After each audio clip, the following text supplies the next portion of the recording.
Merci. Intervention. Oui, Madame Caro-Furfer. Madame la maire, chers collègues, par cette délibération, vous nous proposez d'approuver les premières mesures prises pour déployer le label Cité éducative dans le quartier du Blône. Les élus du groupe Révéler Rennes soutiennent évidemment ce programme ambitieux.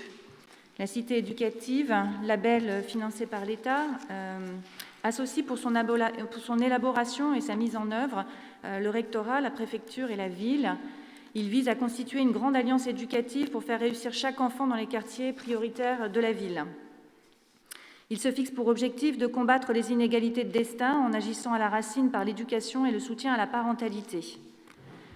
Pour mémoire, le Blône, aujourd'hui, c'est un peu plus de 17 000 habitants.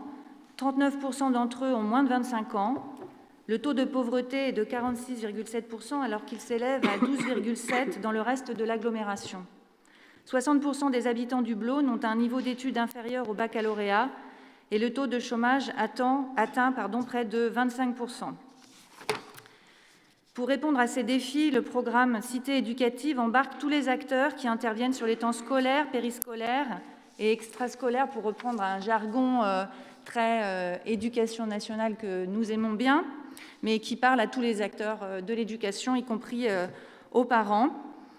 Ces acteurs, ce sont les acteurs éducatifs, associatifs, culturels, sportifs, les familles, afin de proposer un accompagnement au plus près des besoins des jeunes de 3 à 25 ans.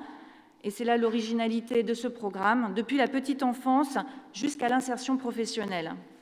En 3 années, de 2020 à 2022, à raison de 350 000 € annuels, c'est donc plus d'1 million d'euros qui seront investis par l'État pour faire du Blône un territoire éducatif à haute valeur ajoutée.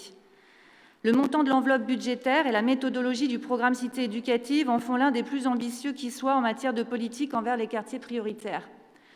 Cette mesure vient s'ajouter à celle déjà déployée par l'État à destination des QPV et dont le Blône bénéficie, à savoir le dédoublement des classes de CP et de CE1 des écoles Guy Vic, Torigné, Volga et Pascal Lafaille, le lancement de la plateforme Mon stage de 3e pour aider les collégiens des Hautes-Ourmes à décrocher un stage de qualité auprès d'un opérateur privé ou auprès des services de l'État, et le déploiement des actions labellisées quartiers d'été pendant les vacances de juillet et août, puis des quartiers d'automne pour les vacances de la Toussaint, afin de permettre aux jeunes qui ne partent pas en vacances de profiter d'activités pédagogiques et ludiques.